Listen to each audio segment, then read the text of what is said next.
شبيك لبيك حبيبتك فين ايديك. اسمي بهيجة محمد علي. بيطلعوني للأسف بيطلعوني في السينما وحشة عشان الجمهور يضحك. أهلا بيك. السينما عالم كبير مليان حكايات وأسرار ما بتظهرش أبدا قدام الكاميرات، وده اللي بيبقى في الكواليس. واحدة زي اللي قدامك في الصورة دي ليها حكايات كتير وأسرار. الوش أكيد تعرفه وشفته في أفلام كتير قبل كده وضحكت عليه كمان، بس كتير ما يعرفش مين دي أو اسمها إيه. أيوة، هي دي الست الدميمة اللي بتجري ورا العرسان أو اللي الرجالة بيهربوا منها. دي ماري باي باي. الاسم غريب صح؟ طب انت تعرف هي اتسمت كده ليه؟ اهو الاسم ده لوحده وراه قصة كبيرة. طب تعرف ان اللي اكتشفها هو عميد المسرح يوسف وهبي؟ طب تعرف حكايتها مع السجن؟ لا مش زي ما انت تخيلت، هي ما كانتش مسجونة، لا هي كانت سجانة. طب تعرف حكايتها مع عساكر الانجليز؟ ماري باي باي حياتها كانت مليانة مفاجآت واسرار ومحطات كتير، وده اللي هنعرفه مع بعض. هنعرف مين هي اشهر كومبارس في السينما المصرية، ماري باي باي. وركز معانا لأن اللي هتعرفه دلوقتي عن ماري يمكن تكون بتسمعه لأول مرة. ولو أول مرة تشوفنا وعايز تعرف أكتر عن حكايات النجوم المنسيين وتعيش سحر الزمن الجميل، ما تنساش تشترك في القناة وتفعل الجرس علشان يوصلك كل جديد. ويلا نكمل الفيديو سوا ونعرف مين هي ماري باي باي.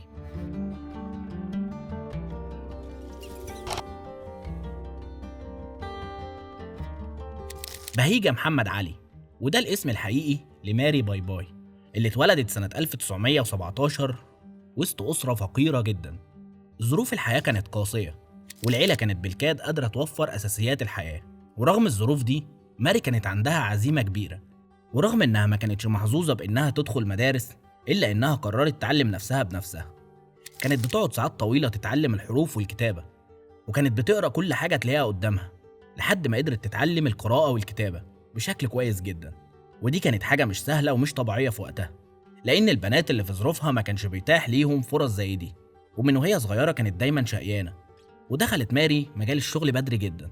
اشتغلت في بداية حياتها في وظيفة كانت بعيدة كل البعد عن عالم الفن اللي كانت بتحلم بيه. اشتغلت سجانة في سجن النساء بالقناطر الخيرية. الشغل كان صعب ومرهق، وماري كانت شايفة إن حياتها ماشية في اتجاه ممل، لكنها مضطرة تشتغل عشان تعيش. في الفترة دي اتعرفت على زميلها في السجن، راجل كان أكبر منها ب5 سنين، واتجوزوا. الجوازة دي كانت سريعة زي جوازات كتير في الزمن ده، جوازة صالونات يعني، مجرد ارتباط علشان ظروف الحياة. لكن وزي ما بيقولوا جواز الصالونات اللي بيحصل بسرعة بينتهي بسرعة برضه. ماري كانت ست طموحة، عندها حلم أكبر بكتير من إنها تعيش كسجانة أو تبقى زوجة لسجان. هي كانت دايما بتحلم بحاجة مختلفة، حاجة فيها أضواء وكاميرات وشهرة. الخلافات بينها وبين جوزها بدأت تظهر بسرعة، لأن ماري كانت دايما بتحس إن حياتها لازم تتغير.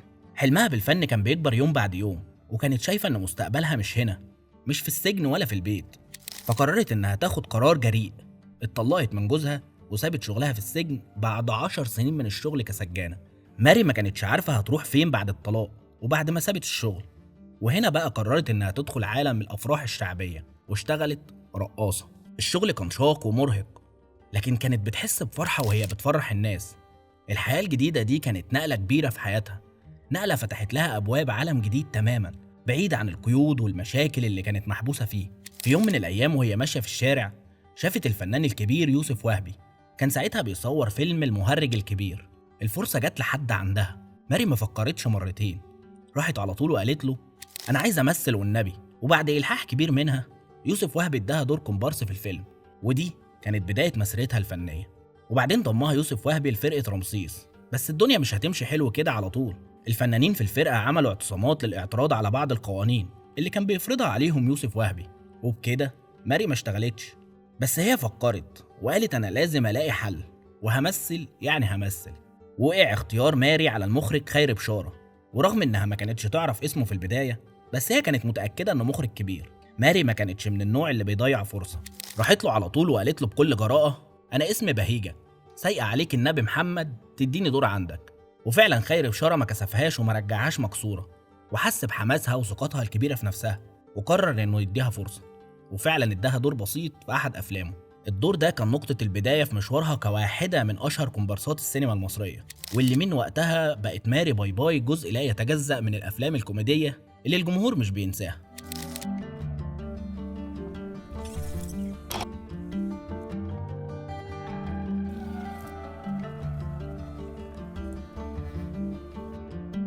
في يوم قررت بهيجة إنها تغير حياتها تماما وراحت على كازينو بديعة مصابني، المكان اللي كان بيجمع أهم نجوم الفن في الوقت ده. أهو منه إنها تشتغل عند بديعة مصابني وتجيب فلوس وتكون قريبة من الفنانين وتقدر تلاقي معاهم شغل. وغيرت اسمها من بهيجة لماري، يمكن علشان تبدأ حياة جديدة، أو يمكن علشان تكون أقرب لعالم الفن اللي كانت بتحلم بيه. ماري كانت بتقعد مع العساكر الإنجليز اللي كانوا بيجوا الكازينو، تقعد معاهم على الترابيزات تسليهم شوية، وفجأة تخلع منهم وتختفي وتسيب المكان. العساكر الإنجليز كانوا بيفضلوا يدوروا عليها ويسألوا عنها، لكن زمايلها كانوا بيردوا عليهم بكل بساطة ماري باي باي، يعني ماري مشيت خلاص. ومن هنا اللقب الغريب ده ماري باي باي اتولد، وبقى الاسم اللي هي عاشت بيه طول حياتها الفنية واللي الجمهور ما بينساهوش.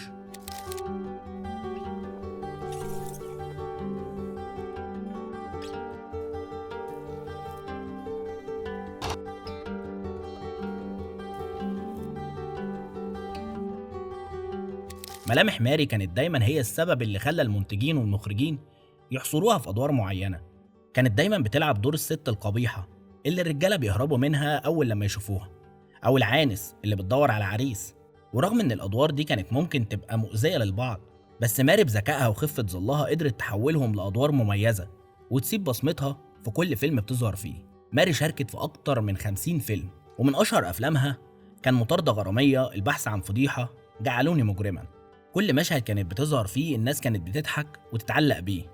واحد من المشاهد دي هو مشهد عبد المنعم مدبولي دكتور خشبة في فيلم مطاردة غرامية، الدكتور اللي قرر يقلد منير اللي كان بيعاكس الستات من خلال جزامهم.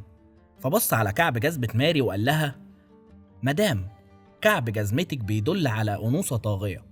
بس المفاجأة لما رفع عينه وشاف وشها اتصدم وجري، وهي بتجري وراه وبتقول له: يا عديم النساء.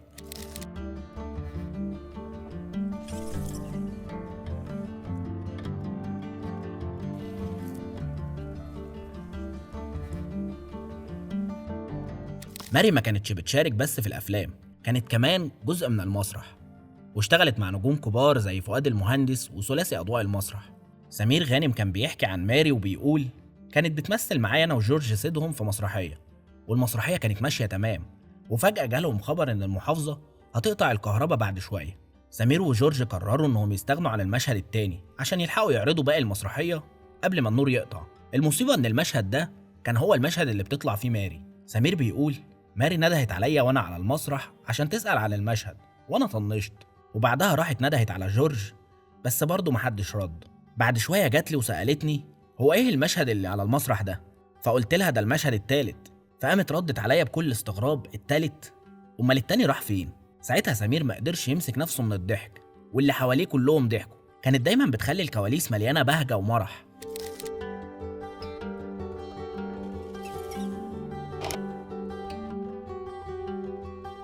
ماري كانت دايما بتدور على الأضواء، لكن في النهاية قررت تسيبها، وكان آخر أدوارها في فيلم الراية حمراء سنة 1994.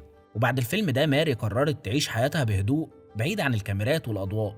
وفي يوم 5 أكتوبر 1997 ودعت ماري باي باي الدنيا في هدوء تام عن عمر يناهز 80 سنة. رحلت ماري بعد ما سابت وراها تراث من الضحك والذكريات اللي عمرها ما هتتمسح من ذاكرة السينما المصرية. ماري باي باي الكومبارس اللي قدرت تسيب بصمتها في السينما والمسرح، من سجانة لراقصة في الأفراح الشعبية لواحدة من أشهر الكومبارسات اللي الجمهور مش ممكن ينساها. وخليك دايما فاكر إن لولا ماري السينما هيقل ضحكها.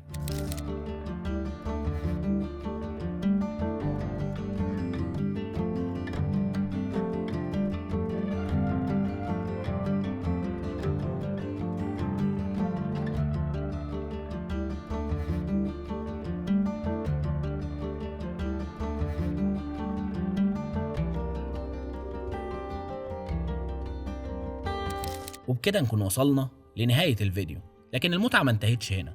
عندنا فيديوهات تانية لنجوم عاشوا في الظل وآن الأوان نعرف حكاياتهم.